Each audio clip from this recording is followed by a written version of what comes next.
আমরা যে সংস্কার কমিশন করেছিলাম তাদের সুপারিশের মধ্য থেকে আশু করণীয় সুপারিশগুলো দ্রুত বাস্তবায়নের জন্য মন্ত্রণালয়গুলো কাজ করে যাচ্ছে।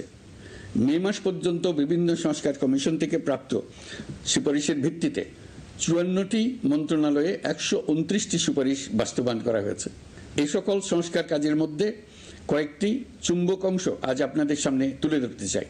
আইন ও বিচার বিভাগ মোট ৩৩টি গুরুত্বপূর্ণ সুপারিশ ইতিমধ্যে বাস্তবায়ন করেছে। এর মধ্যে উল্লেখযোগ্য হল ইন্টারন্যাশনাল ক্রাইমস ট্রাইব্যুনাল অ্যাক্ট ১৯৭৩ সংশোধন ও পুনর্গঠন করে আইনটি আন্তর্জাতিক মানের সাথে সামঞ্জস্যপূর্ণ করা। বিচার বিভাগীয় সংস্কার কমিশনের প্রস্তাব অনুযায়ী সুপ্রিম কোর্ট বিচারক নিয়োগ অধ্যাদেশ ২০২৫ প্রণয়ন ও জারি করা হয়েছে। এর অধীনে প্রথমবারের মতো বাংলাদেশের ইতিহাসে গণবিজ্ঞপ্তির মাধ্যমে সুপ্রিম কোর্টে বিচারক নিয়োগের সুযোগ তৈরি হয়েছে।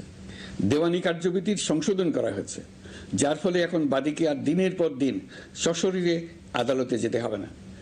এক একটি দেওয়ানি মামলা নিষ্পত্তি হতে আগে যত সময় লাগত, এই সংশোধনের ফলে সময়সীমা অর্ধেকে কমিয়ে আনা সম্ভব হবে বলে আমরা মনে করছি। দেশের ১,০০০-এর বেশি অবকাঠামো এবং প্রতিষ্ঠানের নাম পলাতক প্রধানমন্ত্রীর বাবা, মা, ভাই, বোন, আত্মীয় স্বজনের নামে প্রতিষ্ঠিত করা হয়েছিল। তার মধ্যে ছিল সেনানিবাস, বিমান ঘাঁটি, নৌবাহিনীর জাহাজ, মেগা সেতু, সড়ক, স্থাপনা, স্কুল, কলেজ, বিশ্ববিদ্যালয়, হাসপাতাল, গবেষণা কেন্দ্র, আরও বহু কিছু। এগুলোর সব নাম পরিবর্তন করা হয়েছে। নারী ও শিশু নির্যাতন দমন আইন সংশোধন করা হয়েছে। প্রবাসী ভাই বোনদের অনেক দিনের দাবির পরিপ্রেক্ষিতে পাওয়ার অফ অ্যাটর্নি বিধিমালা সংশোধন করা হয়েছে। এখন পুরনো পাসপোর্টে নো ভিসা রিকোয়ার্ড স্টিকার থাকলে কিংবা জন্মসনদ থাকলে বিদেশ থেকে পাওয়ার অফ অ্যাটর্নি সম্পাদন করতে পারবে। আগামী ২ মাসের মধ্যে আইনগত সহায়তা কার্যক্রম ব্যাপকভাবে বিস্তার করা হবে। বছরে এখন গড়ে ৩৫,০০০ মামলা নিষ্পত্তি হয়। আমাদের লক্ষ্য এটিকে ২ লক্ষ মামলায় উন্নতি করা। মামলা দায়েরের ৪৮ ঘন্টার মধ্যেই যাদের বিরুদ্ধে মামলার কোনো ভিত্তি নেই তাদের বাদ দেওয়ার ব্যবস্থা করা হচ্ছে। আমরা সর্বোচ্চ চেষ্টা করেছি দেশের মানুষকে লুটপাট তন্ত্র থেকে বের করে আনতে। আপনারা জানেন, বিগত ১৬ বছরে উন্নয়নের নামে মেগা প্রকল্প নিয়ে কি পরিমাণ লুটপাট হয়েছে। মেগা প্রকল্পগুলো যেন হয়ে উঠেছিল মেগা ডাকাতির প্রকল্প। আমরা দায়িত্ব গ্রহণের পরপরই বিভিন্ন উন্নয়ন প্রকল্প পুনরায় মূল্যায়ন করে দেখেছি যে প্রায় সব প্রকল্পেই ভৌতিক ব্যয় ধরা হয়েছে।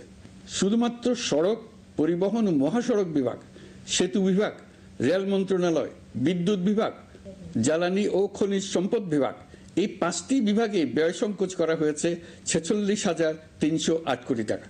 এই টাকা দিয়ে জ্বালানি খাতে সমস্ত বকেয়া মিটিয়ে দিয়ে বকেয়ার পরিমাণ শূন্যে নামিয়ে আনা হয়েছে। বৈদেশিক ঋণ পরিশোধ করে সব ধরনের ঋণের ফাঁদ থেকে বেরিয়ে আসা আমাদের অগ্রাধিকার।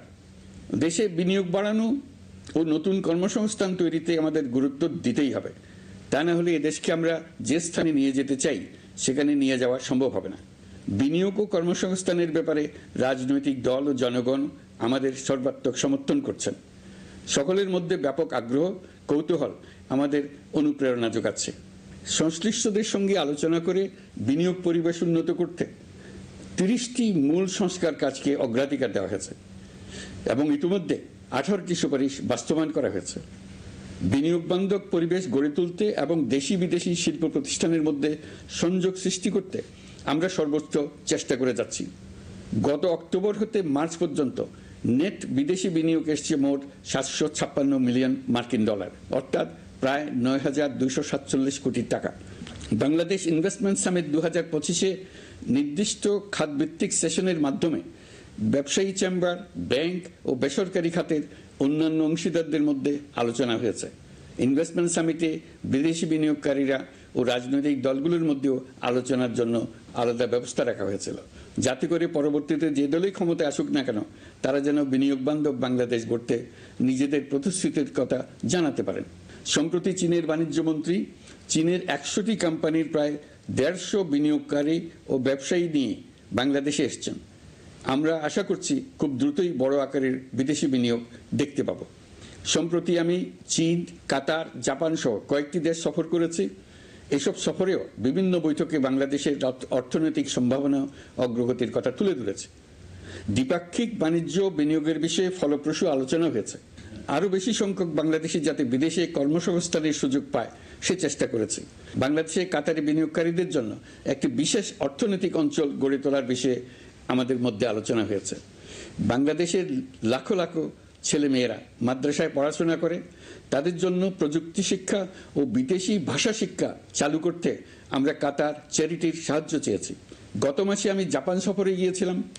এই সফরে জাপানের প্রধানমন্ত্রী বাংলাদেশকে বাজেট সহায়তা ও রেলপথ উন্নয়নের জন্য $1 বিলিয়ন ঋণ ঘোষণা করেছেন। দ্বিপাক্ষিক 3টি চুক্তিপত্র বিনিময় হয়েছে। এই সফরে দুই দেশের মধ্যে অর্থনৈতিক বিনিয়োগ ও অন্যান্য সহযোগিতার ক্ষেত্রে 6টি সমঝোতা স্মারক অর্থাৎ MOU স্বাক্ষর হয়েছে। বাংলাদেশের কর্মশক্তির দক্ষতা বৃদ্ধি এবং জাপানে তাদের কর্মসংস্থান সহজতর করার লক্ষ্যে জাপানের সঙ্গে আমরা 2টি সমঝোতা স্মারকে স্বাক্ষর করেছি। জাপানের শ্রমিক সংকট রয়েছে। আমরা আগামী 5 বছরে জাপানে 1 লক্ষ কর্মী পাঠানোর চুক্তি সই করেছি। এর চাইতে আরও বেশি শ্রমিক ক্রমাগতভাবে পাঠানোর আয়োজন করে এসেছি।